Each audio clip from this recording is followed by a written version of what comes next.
ಅಭ್ಯರ್ಥಿಗಳು ಪಟ್ಟಣ ಪಂಚಾಯತ್ ಹಾಕಿದ್ವಿ. ಒಂದು ಲೋಕಲ್ NDA ಮಾಡ್ಕೊಂಡಿದ್ದೀವಿ.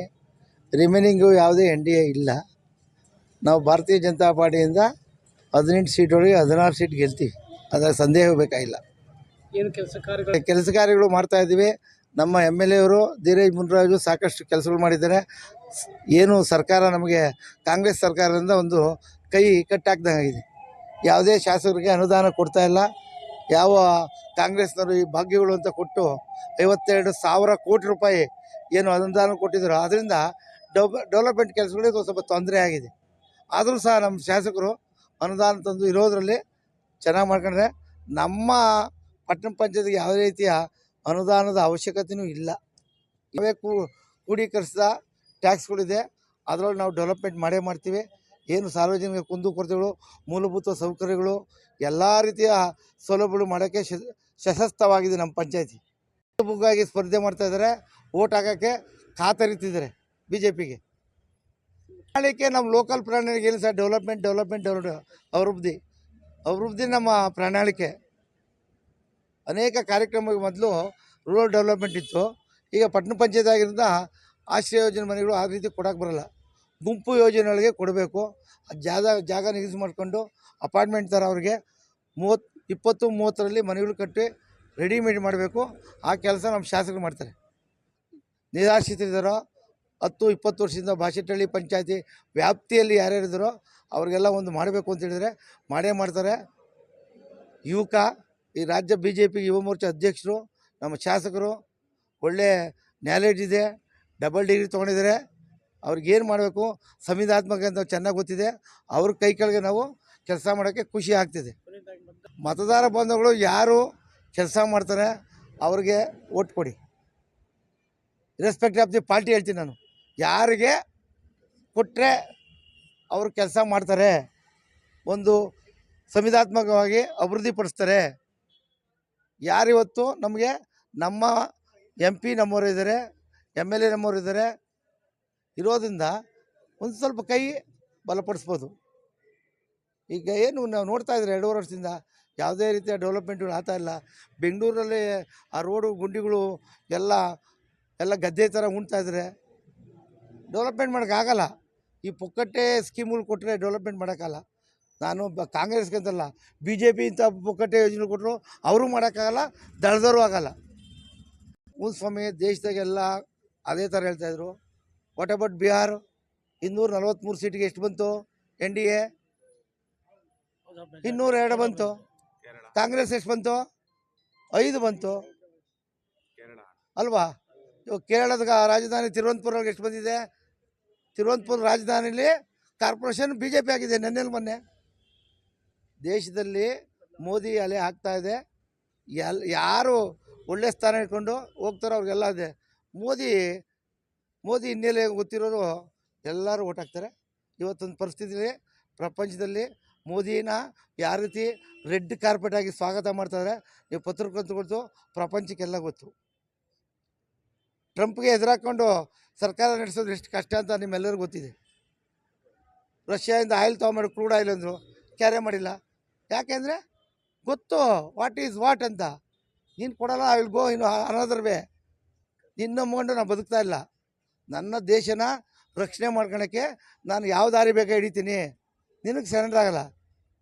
ಮೋದಿ ಹೇಳಿದ್ರು ನೀನು ಕಮ್ಮಿ ಕೊಡು, ಐ ವಿಲ್ ಬೈ. ನನಗೆ ಎಲ್ಲಿ ವರ್ಕೌಟ್ ಆಗ್ತಿದೆ, ನಮ್ಮ ದೇಶಕ್ಕೆ ಎಲ್ಲಿ ಒಳ್ಳೇದಾಗುತ್ತೆ, ನೀನು ಕೊಡಪ್ಪ, ನಾನು ಕಮ್ಮಿ ತೊಗೊತೀನಿ ಅಲ್ಲ ಸರ್. ನೀನು ಎಕ್ಸ್ಟ್ರಾ ಟ್ಯಾಕ್ಸ್ ಹಾಕೊಂಡ್ರೆ ಹೋಗು, ನಮ್ಮ ಬೇರೆ ರಾಜ್ಯಗಳಿಗೆ ಸಪ್ಲೈ ಮಾಡ್ತೀವಿ. ಸ್ವಲ್ಪ ಒಂದು 1 or 2 ಡೇಸು ಅಮಕಬಲ್ ಅಡ್ಜಸ್ಟ್ಮೆಂಟ್ಗೆ ತೊಂದರೆ ಆಗ್ಬೋದು. ಬಟ್ ಫ್ಯೂಚರು ನಾವು ಗಟ್ಟಿ ಆಗ್ತೀವಿ 100%. ಯಾವುದೇ ಸರ್ಕಾರ ಬರಲಿ ಪುಕ್ಕಟ್ಟೆ ಭಾಗಗಳು ಕೊಡೋಕ್ಕೋದ್ರೆ ಡೆವಲಪ್ಮೆಂಟ್ ಆಗೋಲ್ಲ. ನಮಗೆ ಬೇಕಾಗಿರೋದು 2 ಭಾಗ್ಯ, ಹೆಲ್ತ್ ಆ್ಯಂಡ್ ಎಜುಕೇಷನ್ನು. ಅವೆರಡು ಸಂಪೂರ್ಣವಾಗಿ ಫ್ರೀ ಮಾಡಲಿ. ಒಂದು ಆರೋಗ್ಯ, ಒಂದು ಶಿಕ್ಷಣ ಕೊಟ್ಟರೆ ಬಡ ಮಕ್ಕಳು ಕೂಡ ಎಲ್ಲಿಗೆ ಬೇಕಾದ್ರೂ ಅಲ್ಲಿ ಗಂಟೆ ಓದ್ಬೋದು, ದೇಶ ಪ್ರಗತಿ ಆಗುತ್ತೆ. ಈ ಯಾವ್ಯಾವ ಗಬ್ ಸ್ಕೀಮ್ಗಳು ತಂದುಬಿಟ್ರೆ ಯಾರಿಗೂ ಅನ್ಕೋಲ್ಲ. ಕರೆಂಟು ಪುಕ್ಕಟ್ಟೆ ಕೊಟ್ಬಿಟ್ರೆ ನೀವು ಅವ್ರಿಗೆ ಏನು ಜವಾಬ್ದಾರಿ ಇರ್ತದೆ? 200 ಯೂನಿಟು 50 ಯೂನಿಟು ಕೊಟ್ಟವ್ರೆ, ಅದಾದಮೇಲೆ ಫುಲ್ ಚಾರ್ಜ್ ಮಾಡ್ತಾರೆ. Correct sir? ಒಂದು ಬಸ್ಸುಗಳ ಪರಿಸ್ಥಿತಿ ಹೆಂಗಾಗಿ ನೋಡಿದ್ರಿ ನೀವು? ರಿಪೇರಿ ಮಾಡೋಕ್ಕೆ ದುಡ್ಡಿಲ್ಲ, ಎಲ್ಲ ಅಲ್ಲಿ ನಿಂತು ಹೋಗ್ತಾ ಇದೆ. ಅವ್ರು ಪೇಮೆಂಟ್ ಕೊಟ್ಟಿಲ್ಲ ಕಂಡಕ್ಟರ್ಗಳೆಲ್ಲ. ಗೃಹ ಸಚಿವರು ಹೇಳ್ತಾವ್ರಲ್ಲ, ಏನು ಸ್ವಾಮಿ, ಭಾಗ್ಯಗಳಿಂದ ನಾವು ಭಾಗ್ಯಗಳಿಂದ ಅವರು ಅವರೇ ಒಪ್ಕೊಂತಾ ಇದ್ದಾರೆ. ಕಾಂಗ್ರೆಸ್ಸಿನ ಶಾಸಕರಿಗೆ ಒಳಗೆ ಗುದ್ದಾಟ ನಡೆಸ್ತಾ ಇದ್ದಾರೆ. ಇದರಿಂದ ನಮ್ಗೆ ತೊಂದರೆ ಆಗ್ತಾ ಇದೆ. ಅವ್ರ ಕ್ಷೇತ್ರಕ್ಕೆ ಹೋದಾಗೆ ಎಲ್ಲರೂ ಉಗಿಯೋಕ್ಕೆ ಸ್ಟಾರ್ಟ್ ಮಾಡಿದ್ದಾರೆ. ಡೆವಲಪ್ಮೆಂಟ್ ಇಲ್ಲ, ಸರ್ಕಾರದಾಗಿಲ್ಲ. 4 ಲಕ್ಷ ಕೋಟಿ ಚಿಲ್ಲರೆ ಬಡ್ಜೆಟ್ ಮಾಡೋರಲ್ಲ ಇವರು. 52,000 ಕೋಟಿ ಇದಕ್ಕೆ ಹೊಟ್ಟರೆ ಸರ್ಕಾರಿ ನೌಕರಿಗೆ ಏನು ಕೊಡ್ತಾರೆ? ಅದರ್ ಡೆವಲಪ್ಮೆಂಟ್ ಏನು ಕೊಡ್ತಾರೆ? ನೀರಾವರಿಗೆ ಏನು ಕೊಡ್ತಾರೆ? ವಿದ್ಯುತ್ ಶಕ್ತಿ ಉತ್ಪಾದನೆ ಮಾಡೋದು ಹೆಂಗೆ? ಪುಕ್ಕಟೆ ಮಾಡೋದು ವಿದ್ಯುತ್ ಶಕ್ತಿ? ದುಡ್ಡು ಬೇಕಲ್ಲ. ಯಾವ ಸ್ಕಿಲ್ನ ಒಂದು ಸರ್ಕಾರ ನಡೆಸಬೇಕಾದ್ರೆ ಗೌರವಯುತವಾಗಿ ಯಾರೇ ಒಂದು ಸರ್ಕಾರ ನಡೆಸಬೇಕಾದ್ರೆ ಒಂದು ಕೆಲವು ಮಾನದಂಡ ಬೇಕಾಗುತ್ತೆ. ಬಿಡಿ, ಮಾಡಿ ಸ್ಕೂಲ್ ಮಾಡಿ, ಸಮೂಹ ಶಾಲೆಗಳು ಮಾಡಿ, ಸಮೂಹ ಶಾಲೆ ಮಾಡಿ. ಖಾಸಗಿಯವ್ರಿಗೆ ಚಾಲೆಂಜ್ ಮಾಡ್ಬೋದು ಸಮೂಹ ಶಾಲೆಗಳು ಮಾಡಿದ್ರೆ. ಯಾಕೆ ಮಾಡೋಕ್ಕಲ್ಲ ಇವರು ಅಂದರೆ ಅಲ್ಲಿರೋ 224 ಜನಗೆ 100 ಜನ 150 ಜನ ಅವ್ರದ್ದೇ ಶಾಲೆಗಳಿವೆ, ಅವ್ರದ್ದೇ ಗಾರ್ಮೆಂಟ್ ಶಾಲೆಗಳಿವೆ. ಇನ್ನೆಲ್ಲಿ ಮಾಡ್ತಾರೆ? ಬಿಡ್ತಾರೆ? ತಡ್ತಾನೆ. ಈಗ ಅವ್ರಿಗೆ ಬಿಡಿ, ಹೋಗಲಿ, ರೋಡ್ ಒಳಗೆ ಗೊತ್ತಾಗುತ್ತೆ ಜನಗಳು. ಮುಂದಿನ ದಿನಗಳಲ್ಲಿ ಇವತ್ತು ಏನು ದೇಶದಲ್ಲಿ ಇನ್ನು 2 ರಾಜ್ಯ ಇರೋ ಸ್ವಾಮಿ ಉಳಿದಿರೋದು, ಕರ್ನಾಟಕ ತೆಲಂಗಾಣ ಬಿಟ್ಟರೆ ಇನ್ನೆಲ್ಲಿನೂ ನಾವೇನು ಹೇಳ್ತಾ ಇದ್ವಿ, ಭಾರತೀಯ ಜನತಾ ಪಾರ್ಟಿ ಕಾಂಗ್ರೆಸ್ ಮುಕ್ತ ಭಾರತ ಕೆಲವೇ ದಿನಗಳಲ್ಲಿ ಆಗುತ್ತೆ. ಅದ್ರಾಗ ಎರಡೊಂದು ಮಾತೇ ಇಲ್ಲ. ಬದಲಾವಣೆ ಆಗಲೇಬೇಕು ಸಹ. ಈಗ 2014 ಬಂತು, ಮೋದಿಯವರು ಬಂದಾಗ ಎಷ್ಟನೇ ಸ್ಥಾನದಾಗಿದ್ವಿ? ಆರ್ಥಿಕತೆ ಎಲ್ಲಿಗಿತ್ತು ನಿಮಗೆಲ್ಲ ಗೊತ್ತಾದೆ. 14-15 ಸ್ಥಾನದಾಗಿತ್ತು. ಇವತ್ತು ಯಾವ ಮಟ್ಟಕ್ಕೆ ಬಂದಿದೆ?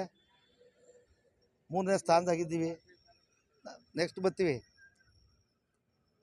ಬಂದೇ ಬರ್ತೀವಿ ನೆಕ್ಸ್ಟು. ಇವತ್ತು ಜಪಾನ್ ಹಿಂದಿಕ್ಕಿದ್ವಿ. ನಮ್ಮ ರಾಜ್ಯದೊಳಗೆ ಇವತ್ತಿನ ದಿನ ನಮ್ಮ ಭಾರತ ದೇಶ, ಕರ್ನಾಟಕ ಎಷ್ಟನೇ ಸ್ಥಾನ ಸ್ವಾಮಿ? ತಮಿಳ್ನಾಡು ಎಷ್ಟನೇ ಸ್ಥಾನ? ಇವತ್ತು ನಮ್ಮದೆಲ್ಲಾಗಿದೆ? ಮಹಾರಾಷ್ಟ್ರ ಬಿಟ್ಟರೆ ನಮ್ಮದು 2ನೇ ಸ್ಥಾನ ಇದೆಲ್ಲ ಹೋಯ್ತು ಪ್ರಗತಿಗಳು. ಇಲ್ಲಿರೋ ಬರೋ ಕೈಗಾರಿಕೆಗಳೆಲ್ಲ ತೆಲಂಗಾಣಕ್ಕೆ, ಆಂಧ್ರ, ಚಂದ್ರಬಾಬು ನಾಯ್ಡು ಅಲ್ಲಿಗೆ ಕರ್ಕೊಂಡ್ರು. ಯಾಕೆ ಅಂದರೆ ನೀವು ಕೊಡೋಕೆ ಸೌಕರ್ಯಗಳು ಕೊಡ್ತಾ ಇಲ್ಲ. ಕಿರಣ್ ಮಾಡಿದ್ದಾರೆ ಆಯಮ್ಮನ್ನು ಏನದು ಗಲಾಟೆನೇ ಮಾಡಿ ಸರ್ಕಾರದ ವಿರುದ್ಧ. ಏನು ನಿಮ್ಮ ಕಥೆಗಳು ಅಂತ? ಯಾವುದೇ ಒಂದು ಸರ್ಕಾರ ಆಗಲಿ ನಡೆಸ್ಬೇಕಾದ್ರೆ ಯಾವ ಸರ್ಕಾರಗಳು ಪುಕ್ಕಟ್ಟೆ ಬಗ್ಗೆ ಇಳಿಸ್ಬಾರ್ದು ಸರ್. ಇದೆಲ್ಲ ಏನಾಗುತ್ತೆ ಗೊತ್ತಾ? ಸೋಂಬೇರಿತನಕ್ಕೆ ಒಂದು ಭಾಗ ಮಾಡಿ. ಹೆಲ್ತ್ ಆ್ಯಂಡ್ ಎಜುಕೇಷನ್ ಕೊಟ್ಬಿಟ್ರೆ ಯಾವುದೂ ಇಲ್ಲ. ಬಡ ಮಗನೂ ಅವನು DC ಆತಾನೆ, AC ಆತಾನೆ, IFS ಆತಾನೆ, IRS ಆತಾನೆ. ನೀವು ಬಡವ್ರ ಮಕ್ಳು ಏನಾಗ್ತಾಯಿದ್ದಾರೆ? ಗೌರ್ಮೆಂಟ್ ಸ್ಕೂಲಾಗೆ ಒಳ್ಳೆ ಶಿಕ್ಷಣ ಕೊಡ್ತಿದ್ದ ಮೇಲೆ ಅವ್ರು ಎಲ್ಲಿ ಹೋಗ್ತಾರೆ ಸ್ವಾಮಿ? ಎಲ್ಲ ಕಾನ್ವೆಂಟ್ಸು, ಊಟಕ್ಕೆ ಕಾನ್ವೆಂಟ್ಸು. ಒಳ್ಳೆ ಎಜುಕೇಷನ್ ಕೊಡ್ತಾರೆ, ಒಳ್ಳೆ ಕೋಚಿಂಗ್ ಕೊಡ್ತಾರೆ. ಸಾಹುಕಾರ ಮಕ್ಕಳು ಸಾಹುಕಾರ ಆತವ್ರೆ, ಬಡವ್ರ ಮಕ್ಕಳು ಬಡವರೇ ಆತಾರೆ. ಎಲ್ಲೋ ದೇಶದಲ್ಲಿಗೆ ಅಪರೂಪಕ್ಕೆ ಅವನ ಪ್ರತಿಮೆ ಭಗವಂತ ಮೊದಲೇ ಕೊಟ್ಟಿರ್ತಾನೆ. ಅಂಥವ್ರು ಯಾರೋ KS UPSC ಎಕ್ಸಾಮ್ ಬರೆಯೋದು ಆ ಬುಕ್ ತಾಣಕ್ಕೂ ಹೋಗ್ತಾ ಇಲ್ಲ ನಮ್ಮವ್ರಿಗೆ. ಹಳ್ಳಿಗಾಡು ಪ್ರದೇಶದವ್ರಿಗೆ ಇವು ನೋಡಿ, ನಮಗೆ ಶಂಕರ್ ಬಿದ್ರಿ ಮಕ್ಕಳು ಇಬ್ಬರೂ ಆದರು ಬಿಕಾಸ್ ಆಫ್ ಪವರು ಅಲ್ವಾ? ಬೇರೆ ಮಕ್ಳು ಆಗ್ತಾರಾ? ಈ ಸೌಕರ್ಯಗಳು ಬೇಕು. ಅದಕ್ಕೆ ಒಂದು ಕಾನ್ಸಂಟ್ರೇಟ್ ಮೈಂಡ್ ಬೇಕಾದರೆ ಅಲ್ಲಿ ಒಟ್ಟಿಗಿಟ್ಟಿರಲ್ಲ. ಎಲ್ಲೋ ಸಾಲ, ಅವರಪ್ಪ ಎಲ್ಲೋ ಯೋಚನೆ ಮಾಡಿದ್ರೆ ಓದೋದ್ರಲ್ಲಿ ಬಂತು. ನಾವು ಹಳ್ಳಿ ಮಕ್ಕಳು ಫೋಕಸ್ ಮಾಡೋಕ್ಕಾಗಲ್ಲ, ಎಲ್ಲ ಡೆಲ್ಲಿಗೆ ಹೋಗ್ಬೇಕು. ಅದಕ್ಕೆ ಒಂದು ಸಂಸ್ಥೆಗಳು ಉಟ್ಕೊಂಡವೆ. ಇವತ್ತು ಬೆಂಗಳೂರಾಗ ಉಟ್ಕೊಂಡವೆ UPS. ಈ ಬಡ ಮಕ್ಕಳಲ್ಲಿ ದುಡ್ಡು ಕೊಟ್ಟು 5 ಲಕ್ಷ 6 ಲಕ್ಷ ಫೀಸ್ ಕೊಟ್ಟು ಆ UPSC ಎಕ್ಸಾಮ್ ಹೆಂಗೆ ತೊಗೊಳಕ್ಕಾಗ್ತಿದೆ? ಯಾವುದೇ ಕಾರಣಕ್ಕಾಗಲ್ಲ. ಅದಕ್ಕೆ ಎಜುಕೇಷನ್ ಶುಡ್ ಬಿ ಫ್ರೀ ಮಾಡಬೇಕು. ಎಲ್ಲರಿಗೂ ಒಂದೇ ಸಮೂಹ ಶಾಲೆ ಮಾಡಲಿ. 100% ಸಕ್ಸಸ್ ಅದೇ. ಸಮೂಹ ಶಾಲೆಗಳೇನು ಎಲ್ಲ ಸೌಲಭ್ಯಗಳು ಒಳಗೊಂಡ, ಇನ್ಕ್ಲೂಡಿಂಗ್ ಲ್ಯಾಬು, ವ್ಯಾನು ಎಲ್ಲ ಸೌಲಭ್ಯ ಕೊಟ್ಟರೆ ಖಾಸಗಿ ಸಂಸ್ಥೆಗಳನ್ನ ಓವರ್ಟೇಕ್ ಮಾಡ್ಬೋದು. ಖಾಸಗಿ ಶಾಲೆಗಳಿಗೆ ಅಲ್ಲಿ 30-20 ಸಾವಿರ ಕೊಡ್ತಾರೆ ಸಂಬಳ. ನಮ್ಮ ಗೌರ್ಮೆಂಟ್ ಶಾಲೆಗೆ 70-80 ಸಾವಿರ ಕೊಡ್ತಾವ್ರೆ ಸಂಬಳ. ಹುರುಕ್ತಾ ಅಂತ ಇಲ್ಲ, ಗಂಟೆ ಹೊಡಿ ಸಂಬಳ ತಗೊಂತ. ನಮ್ಮದು ಜವಾಬ್ದಾರಿ ಬೇಕು. ಆ ಶಾಲೆಯ ಯಾವ ಊರು ಸೇರಿದೆ, ಆ ಪೋಷಕರು ಏನು ಮಾಡಬೇಕು, ಆ ಶಾಲೆಯ ಮಾಸ್ಟರ್ ಬಗ್ಗೆ ಯಾವ ಥರ ಕಣ್ಣಿಕ್ಬೇಕು, ಅವ್ರು ಪಾಠ ಹೇಳ್ಕೊಡ್ತಾ ಇದ್ದಾರಾ, ಸರಿಯಾಗಿ ಸಮಸ್ಯೆ ಬರ್ತಾ ಇದ್ದಾರಾ, ಇವೆಲ್ಲವೂ ನಮ್ಮದು ಕರ್ತವ್ಯ ಇದೆ. ನಾವೆಲ್ಲ ಬರೀ ದೇಶದ ಮೇಲೆ ಹಾಕೋದು, ರಾಜ್ಯದ ಮಗರು. ನೀನೇನು ಅಂದರೆ ಅವನೇನು ಹೇಳಲ್ಲ. ಕರೆಕ್ಟಾ? ದಯಮಾಡಿ ನಾನು ಈ ಮುಖ ಕೇಳ್ಕೊಳೋದು, ಯಾರು ದೇಶಕ್ಕೆ ಸೇವೆ ಮಾಡ್ತಾರೆ, ಈ ದೇಶದಗೋಸ್ಕರ ದುಡಿತಾರೆ ಹಗಲು ಇರುಳು, ಈ ದೇಶದ ಕಲ್ಚರು, ಸಂವಿಧಾನ. ಈಗ ನಮ್ಮ ಭಾಳ ಚೆನ್ನಾಗಿ ಒಳ್ಳೆ ಪಾಯಿಂಟ್ ಬಂತು ನನಗೆ. ನಮ್ಮ ರಾಹುಲ್ ಗಾಂಧಿಯವರು ಇಷ್ಟೆಲ್ಲ ಬುಕ್ ಇಕ್ಕೊಂಬಿಟ್ಟವ್ರೆ. ಸಂವಿಧಾನ ಯಾರು ಸ್ವಾಮಿ? ಸಂವಿಧಾನ ಓಟ್ ಚೋರಿ ಅಂದರು. ಭಾರತದಲ್ಲಿ ಮೊದಲನೇ ಎಲೆಕ್ಷನ್ ಯಾವಾಗ ಆಗಿದ್ದು? 52 ಲಾಸ್ಟು 53 ಮಾರ್ಚ್ ಗಂಟೆ ನಡೀತು. ಅದಕ್ಕಿಂತ ಮುಂಚೆ ನಮ್ಮ ದೇಶವನ್ನು 16 ಭಾಗಗಳಾಗಿ ನಡೆಸಿದರು. 14 ಓಟು ವಲ್ಲಭಾಯ್ ಪಟೇಲ್ ಬಂತು. ಈ 2 ಓಟು ಅವಂದು ಇನ್ನೊಬ್ಬಂದು ಯಾರೋ ಬಂತು. ಮಹಾತ್ಮ ಗಾಂಧಿ ಏನು ಮಾಡಿದ್ರು? 7 ಕೊಟ್ಟು ಅವನು ವಾಪಸ್ ಬರೋಂಗೆ ಮಾಡಿ ಪ್ರೈಮ್ ಮಿನಿಸ್ಟರ್ ಮಾಡಿದ್ರು. ಯಾರಿಗೆ? ನೆಹರೂಗೆ. ವಲ್ಲಭಾಯ್ ಪಟೇಲ್ಗೆ ಮನೆ ಕಳಿಸಿಲ್ಲ, ಹೋಮ್ ಮಿನಿಸ್ಟರ್ ಮಾಡಿದ್ರು. ಇನ್ನು ಗಣರಾಜ್ಯ ಆಗಿರಲಿಲ್ಲ ಅವಾಗ. ಇನ್ನು ಮೈಸೂರು ಸಂಸ್ಥಾನ ಇತ್ತು, ಹೈದ್ರಾಬಾದ್ ನಿಜಾಮರಿದ್ದರು, ಕಾಶ್ಮೀರದಾಗ ಹರಿ ಸಿಂಗ್ ಇದ್ದ. ಅಲ್ಲೇ ಓಟ್ ಚೋರಿ. 239 MLA ಬಂದು ಕರ್ನಾಟಕ. ಇವರು ಓಟ್ ಚೋರಿ ಅಂತಾನೆ ಮಾಡಿ ಬಂದಿರೋದು. ಚೋರಿ ಇಲ್ಲ. ಬಿಹಾರದಾಗ ಓಟ್ ಚೋರಿ. ಇವಾಗ ನೆಕ್ಸ್ಟ್ ವೆಸ್ಟ್ ಬೆಂಗಾಲ ಓಟ್ ಚೋರಿ. SARಗೂ ಈ ಕಾಂಗ್ರೆಸ್ಗೆ ಏನ್ರಿ ಸಂಬಂಧ? ನಮ್ಮಪ್ಪ ಯಾರ್ರಿ? ಸಿದ್ದಪ್ಪ. ನಮ್ಮ ತಾತ ಯಾರ್ರಿ? ಸಂಜೀವಪ್ಪ ಅಂತ ಹೇಳ್ಕೊಳಕ್ಕೆ ಇವ್ರಿಗೆ ಯಾಕ್ರಿ ನೋವು? ಬಾಂಗ್ಲಾದಿಂದ ಬಂದ್ರೆ ಓದ್ತಾನೆ ಅವನು. ಈ ಊರವನಲ್ಲ, ಪಾಕಿಸ್ತಾನದಾಗ ಓದ್ತಾನೆ. ಇಲ್ಲಿ ಭಾರತೀಯದೊಳಗಿರೋ ಮುಸ್ಲಿಮ್ರಿಗೆ ಏನಾರ ತೊಂದರೆ ಇದೆಯಾ? ಯಾರೋ ಅಬ್ದುಲ್ ಖಾದರ್ ಅವರೇ ಹುಟ್ಟವನಿಲ್ಲಿ, ಅವರಪ್ಪ ಇಲ್ಲಿ ಹೇಳ್ತಾನೆ, ಅವ್ರ ತಾತ ಹೇಳ್ತಾನೆ. ನಿನಗೇನಪ್ಪ ನೋವು? ಬಿಹಾರದ ಮೊನ್ನೆ 60 ಲಕ್ಷ ಓಟ್ ಕಿತ್ತಾಕಿದ್ರು. ಯಾರವರು? ಈ ದೇಶದ ಮುಸ್ಲಿಮರು ಇವತ್ತು ಗಂಟಾಕೋಶ ಹೇಳ್ತೀನಿ, ಅವರನ್ನ ಕಿತ್ಕೊಳಕ್ಕೆ ಇವ್ರು ಬೇರೆ ದೇಶದಿಂದ ಬರ್ತಾ ಇರೋದು. ಇವ್ರಿಗೆ ಅರ್ಥ ಆಗ್ತಾ ಇಲ್ಲ. ಮುಸ್ಲಿಮರು ಚೇಂಜ್ ಆಗ್ತಾಯಿದ್ರೆ ಇವತ್ತೊಂದು ದಿನ ಕೇರಳದಾಗೆ ತಿರುವನಂತಪುರದೊಳಗೆ ಆಗಿರೋ ಘಟನೆ ನೋಡಿದ್ರೆ, ಮುಸ್ಲಿಮು ಮತ್ತು ಕ್ರಿಶ್ಚಿಯನ್ಸು ನಮಗೆ ದೇಶ ಮುಖ್ಯ, ಮೋದಿ ಮುಖ್ಯ ಅಂತ ಓಟ್ ಹಾಕಿದ್ರು. ಅದರಿಂದನೇ ಇವತ್ತು ಅಲ್ಲಿ BJP ಸರ್ಕಾರ ಬಂದಿರೋದು. ಇವತ್ತು ತಿರುವನಂತಪುರ ಕೇರಳದ ರಾಜಧಾನಿ ಒಳಗೆ. ಎಲ್ಲರಿಗೂ ಅರ್ಥ ಆಗಬೇಕು ಇದು. ಯಾರು ಓಡಿಸ್ತಾ ಇದ್ದಾರೆ? ಯಾಕೆ ಈ ಕಾನೂನು ತಂದಿದ್ದಾರೆ? ನಮ್ಮನ್ನು ಅಮೇರಿಕ ಹಂಗೆ ಬಿಟ್ಬಿಡ್ತಾರಾ? ಒದ್ದು ಬುಟ್ನ ಹೊಡೆದು ಒಳಗಾಗ್ತಾರೆ. ಅರಬ್ ಕಂಟ್ರಿಗಳಿಗೆ ಬಿಟ್ಬಿಡ್ತಾರಾ? ಯಾರು ತೊಂದರೆ ಆಗ್ತದೆ? ಇವರೇ ಬಾಂಗ್ಲಾದೇಶ ಕರ್ಕೊಂಬಂದು ಓಟ್ ಹಾಕ್ಸ್ಕೊಳಕ್ಕೋಸ್ಕರ ಇವ್ರು ತೊಂದರೆ. ಆ ಮುಸ್ಲಿಮರಿಗೂ ಅವ್ರು ಕೊಡೋ ಸೌಲಭ್ಯ ಎಲ್ಲ ಇವರೇ ತಿಂದಾಕ್ತಾರೆ. ಬೆಂಗಳೂರಾಗ ಎಷ್ಟು ಲಕ್ಷ ಸ್ವಾಮಿ ಬಾಂಗ್ಲಾದವರು? ಪತ್ರಕರ್ತ ನಿಮಗೆ ಕ್ವಶನ್ ಮಾಡ್ತೀನಿ. ಒಂದು 5-6 ಲಕ್ಷ ಮೇಲೆ ಇರಬೇಕು. ಇನ್ನೂ ಜಾಸ್ತಿ ಇದ್ದಾರೆ ಬೆಂಗಳೂರೊಳಗೆ. ಲೆಕ್ಕ ಸಿಗ್ತಾಯಿಲ್ಲ. ಅವ್ರನ್ನೆಲ್ಲ ಓಡಿಸೋದು ಬೇಡವಾ? ಇಲ್ಲಿರೋ ಮುಸ್ಲಿಮರು ಹಾಳಾಗೋಗಲ್ಲ? ಈ ದೇಶದ ಸಂವಿಧಾನ ಯಾರು ಒಪ್ಕೊಂಡಿದ್ದಾರೋ ಅವ್ರಿಗೆಲ್ಲರಿಗೂ ಸ್ಥಾನಮಾನ ಐತಿ ಈ ದೇಶದಲ್ಲಿ.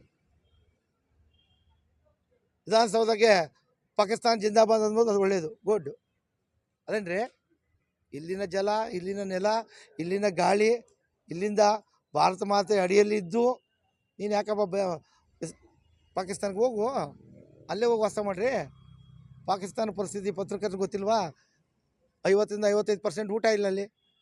50,000 ರೂಪಾಯಿ ಕೊಟ್ಟರೆ ನಿನ್ನ ಜಿಹಾದ್ ಅಂತ ಕಳಿಸ್ಬಿಡ್ತಾರೆ, ಗನ್ ಕೊಟ್ಟು. ಇಲ್ಲೆಲ್ಲ ಬಂದು ಸಾಯ್ತಾರೆ. ನಮ್ಮ ದೇಶ ಮೊದಲು. ಅದು ಯಾರೇ ಸರ್ಕಾರ ಮಾಡಲಿ, ಯಾರೇ ಇರಲಿ, ಇವತ್ತು ಮೋದಿಯವ್ರು ಮಾಡ್ಬೋದು, ಯಾರೂ ಊಟ ಹೊಡ್ಕೊಂಡು ಇರಲ್ಲ ಅಲ್ಲಿ. ಚೇಂಜ್ ಆಗುತ್ತಲ್ಲ.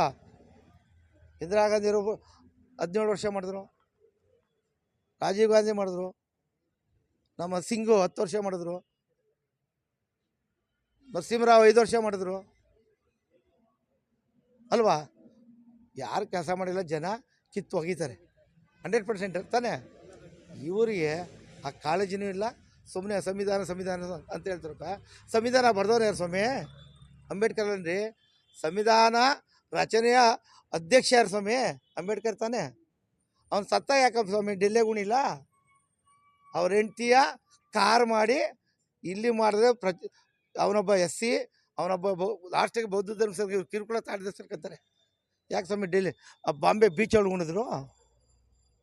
ಯಾಕ್ರಿ ಉಣಿದ್ರು? ಮಹಾತ್ಮ ಗಾಂಧಿ ಉಣಿದ್ರು, ಇಂದಿರಾ ಗಾಂಧಿ ನೋಡಿದ್ರು, ಜವಾಹರ್ಲಾಲ್ ನೆಹರು ನೋಡಿದ್ರು. ಎಲ್ಲ ಅಲ್ಲಿ ಉಣಿದ್ರು. ಇವರು ಸಂವಿಧಾನ ರಚನೆ ಮಾಡಿದವನಿಗೆ ತಗೊಂಡೋಗಿ ಬೀಚ್ ಪಕ್ಕ ಎಲ್ಲೋ ಒಂದು ಯಾರೂ ಕೇಳಿರೋ ಜಾಗದಾಗ ಉಣಿದ್ರು. ಮಹಾತ್ಮ ಗಾಂಧಿ ಏನು ಹೇಳಿದ್ರು? ಹರಿಜನರಿಗೆಲ್ಲ ಓಟ್ ಪವರ್ ಕೊಡಬೇಡ್ರಿ ಅಂತ ಹೇಳಿದ್ರು. ಒಪ್ಕೊಂತೀರಾ? ಇವರು ಸಂವಿಧಾನ ಬಗ್ಗೆ ರಾಹುಲ್ ಗಾಂಧಿ ಈ ದೇಶಕ್ಕೆ ಬುದ್ಧಿ ಮಾಡಕತ್ತಾರೆ. ಯಾಕೆ ಸ್ವಾಮಿ ಅವಾಗ ಕೇಳಿದ್ರೆ ಮಾಡಿದ್ರೆ ಫಾರಿನ್ ಕೊಟ್ಟಿದ್ದೀರಾ? ನಿಮ್ಗೆ ಯಾರನ್ನ ಕರ್ಸ್ಕೊತಾ ಇದ್ದೀರಾ? ಇಲ್ಲಿ ನಮ್ಮ ದೇಶದ ಬಗ್ಗೆ ಮಾತಾಡಿದ್ರೆ ಖುಷಿ. ಬೇರೆ ದೇಶಕ್ಕೆ ಹೋಗಿ ನಮ್ಮ ದೇಶವನ್ನು ತಗೊಳ್ತಿಲ್ಲ. ಎಷ್ಟು ಸತ್ಯ ಅದು? ಯಾಕಿದು ಫೈಟ್ ಮಾಡೋಣ ಇವಾಗ. ನಮ್ಮದು ದೇಶದೊಳಗೆ ಡೆಮಾಕ್ರಸಿ ಸಿಸ್ಟಮ್ ಐತೆ, ಪ್ರಜಾಪ್ರಭುತ್ವ ಸಿಸ್ಟಮ್ ಐತೆ, ಪ್ರತಿಯೊಬ್ಬರಿಗೂ ಮಾತಾಡೋ ಹಕ್ಕಿದೆ. ನಿನ್ನ ಕ್ವಶನ್ ಕೇಳ್ಬಿಡೋದು. ಆಡಳಿತ ಪಕ್ಷ ವಿರೋಧ ಪಕ್ಷ ಇರುತ್ತೆ, ಪಾರ್ಲಿಮೆಂಟ್ ಇದೆ, ಫೈಟ್ ಮಾಡಲಿ. ಅಲ್ಲಿ ಬಿಟ್ಟು ಹೋಗಿ ದೇಶ ಹಿಂಗಾಗ್ತದೆ. ನಮ್ಮ ದೇಶದ ನಮ್ಮ ಮಾನ ಮರ್ಯಾದೆ ಕಳಕ್ಕೆ ವಿದೇಶದೊಳಗೆ ಯಾಕೆ ಸ್ಟೇಟ್ಮೆಂಟ್ ಕೊಡ್ತೀರಿ ನೀವು? ನೀವು ಫೈಟ್ ಮಾಡಿ. ಏನು ಬೇಕಾದ್ರೂ ಸಂವಿಧಾನ ಇದೆ. 543 MP ಗಳಿದ್ದಾರೆ, 255 275 ರಾಜ್ಯಸಭಾ ಸದಸ್ಯರಿದ್ದಾರೆ. ಮಾಡಿ, ಯಾರು ಬೇಡ ಅಂತಾರೆ? ಇಲ್ಲಿಂದ ಹೋಗಿ ಯಾವುದೋ ಒಂದು ಯೂನಿವರ್ಸಿಟಿಗೆ ಯಾರೋ ಡೀನಿಂದ ಒಂದು ಲೆಟ್ರ್ ಹಾಕ್ಸ್ಕೊಳೋದು, ಯಾವುದೋ ಒಂದು ಡಿಪಾರ್ಟ್ಮೆಂಟ್ ಅಷ್ಟೇ, ಅದು ಲೆಟ್ರ್ ಹಾಕ್ಕೊಂಡು ನಾನು ಕರೀತಾರೆ ಅಂತ ಫಾರಿನ್ಗೆ ಹೋಗೋದು. ಅಲ್ಲಿ ಹೋಗ್ಬಿಟ್ಟು ನಮ್ಮ ದೇಶ ವಿರುದ್ಧ ಹೇಳಿಕೆ ಕೊಡೋದು. ಯಾರೋ ಒಬ್ಬ ಬಾಂಗ್ಲಾದವನು ಯಾವುದೋ ಹೋಟ್ಲೊಳಗೆ ಅದೇ ಥರ ಇಂಡಿಯಾಗೆ ಮಾಡಬೇಕು ಅಂತ ಯಾವುದೋ ಹೋಟ್ಲಿಗೆ ಸೇರಿದ್ದ. ಬಾಂಗ್ಲಾದೇಶದ ಪ್ರಮುಖ ಪತ್ರನೂ ಚಾಲೆಂಜ್ ಮಾಡ್ದ. ಅವ್ನಿಗೆ ಯಾಕೆ ಉತ್ತರ ಕೊಡೋಕ್ಕಾಗಿಲ್ಲ? ಇಂಥ ಹೋಟ್ಲಾಗ ನೀನು ಮೀಟ್ ಮಾಡ್ದಲ್ಲ, ಅವನು ಟೆರರಿಸ್ಟ್ನಾ? ಅದು ಇಂಡಿಯಾಗೆ ಮಾಡೋಕ್ಕೆ ರೆಡಿ ಇದ್ದ, ಅದು ಆಗಿಲ್ಲ. ಬಾಂಗ್ಲಾದೇಶದ ಘಟನೆ, ನೇಪಾಳದ ಘಟನೆ ಇದೇ ಥರ ದೊಂಬಿ ಬರ್ಸ್ಬೇಕು, ಇಂಡಿಯಾದೊಳಗೆ ಅರಾಜಕತೆ ಸೃಷ್ಟಿಸಬೇಕು, ಪ್ರಾಣಹಾನಿ ಅನ್ಬೇಕು, ಬಾಂಬ್ಗಳು ಹಾಕ್ಬೇಕು ಅಂತ ಒಂದು ಪಿತೂರಿಯನ್ನು ಮಾಡಿದರು. ದೈವಾನುಗ್ರಹದಿಂದ ಆಗಿಲ್ಲ, ಸಕ್ಸಸ್ ಆಗಿಲ್ಲ. ಹರಿಯಾಣದಿಂದ ಬಂದ ರೈತರನ್ನ ಏನೇನಂತ ನಿಮ್ಗೆ ಗೊತ್ತಿದೆ, ಡೆಲ್ಲಿಗೆ ನುಗ್ಗಿಸ್ಬೇಕು ಅಂತ. ಹಿಂದೆ ಪಾರ್ಲಿಮೆಂಟ್ ಮೇಲ್ಗಡೆ ಎಕ್ಸಿದ್ದು ಯಾರು ಸ್ವಾಮಿ? ಸ್ವತಂತ್ರ ದಿನದ ಬಾಟ ಕೇಳೋಕ್ಕೆ ಯಾರು ಅವರು? ಅಲ್ಲ, ಇವರ ಅನುನಾಯಿಗಳೇ ಅವರೆಲ್ಲ. ದಯಮಾಡಿ ಈ ಪಟ್ಟಣ ಪಂಚಾಯತ್ಗಳಿಗೆ BJP ಗೆದ್ದೇ ಗೆಲ್ತೀವಿ, ಅದರ ಸಂಶಯ ಇಲ್ಲ. ಎಲ್ಲ ರೀತಿಯ ನಮ್ಮ ಏನು ನಾಗರಿಕ ಬಂಧುಗಳು ಯಾರಿಗೂ ಓಟ್ ಕೊಡಬೇಕು ಅಂತ ಈಗಾಗಲೇ ಡಿಸೈಡ್ ಮಾಡಿದ್ದಾರೆ. Who is good, who is bad ಅಂತ. ಯಾರಿಗೆ ಹಾಕಿದ್ರೆ ನನ್ನ ಓಟು ಚಲಾವಣೆ ಆಗುತ್ತೆ ಅಂತ ಗೊತ್ತಿದೆ. ಎಲ್ಲ 16 ಸೀಟ್ ಗೆಲ್ತೀವಿ. ಧನ್ಯವಾದಗಳು.